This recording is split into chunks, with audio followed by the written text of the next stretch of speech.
3 BHK வந்து நான் தான் பண்ண வேண்டியது இந்த கேரக்டர். அப்படியா? 3-4 சிட்டிங் உட்காந்தோம்.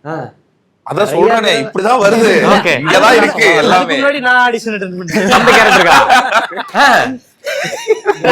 இங்கதான் இருக்கு. டிராவிட் தான் ஃபர்ஸ்ட் ஆப்ஷனா இருந்தது. Okay. அதுக்கப்புறம் என்கிட்ட வந்தது. என்கிட்ட நான் கிட்டத்தட்ட பண்ண வேண்டியதா இருந்தது. கெட்டப் மாத்தணும் 3 பீரியடு. ஆமா, காலேஜ்ல இருந்து. நம்ம எனக்கு உண்மையிலேயே அந்த கேரக்டரை விட்டுட்டோங்கிறதுல நிஜ வருத்தமா இருந்தது. பட் என்னன்னா சதீஷ் பண்றாருன்னு எனக்கு ரிலீஸுக்கு கொஞ்சம் முன்னாடி பரத்தையா சொல்லியிருந்தாரு.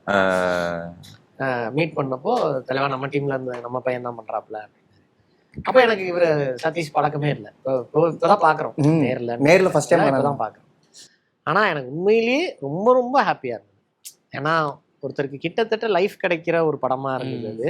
அது நான் பண்ணுனா எனக்கு இன்னொரு படம் அது அவரு பண்ணும்போது அது அவருக்கு கிட்டத்தட்ட ஒரு லைஃப் சேஞ்சிங் ரோல். எனக்கு அயலி கிடைச்ச மாதிரி அவருக்கு 3 BHK அப்படிங்கிறது நம்மளுக்கு என்ன ஃபீல்னு தெரியும்ல. அது அப்போ இது உடையிறது ரொம்ப நல்ல விஷயம். அவருக்கு ஒரு பிரேக் இல்ல, அது டோட்டல் பிரேக். இனி அது அப்படியே போயிட்டு இருக்கும். ரொம்ப ஹாப்பியா இருந்தது. பிரீமியர்ல பார்த்தேன் நான் அந்த படம். அப்போ எனக்கு டியூடு அதுக்கும் அந்த படத்துக்கும் தான் கிளாஷ். டியூடுக்கும் அந்த டேட் பிரச்சனை இருந்துச்சு. அப்போ ப்ரீமியர் பார்த்துட்டு நான் போய் விஷ் பண்ணேன். ரொம்ப சூப்பரா பண்ணியிருந்தீங்க. எல்லாருக்கும் ஒவ்வொரு ஸ்டைல் இருக்கும். அவரோட ஸ்டைல் இன்னும் பயங்கர வலியோட இருந்துச்சு. பயங்கர இன்னசென்ஸ் ஃபேஸ்ல.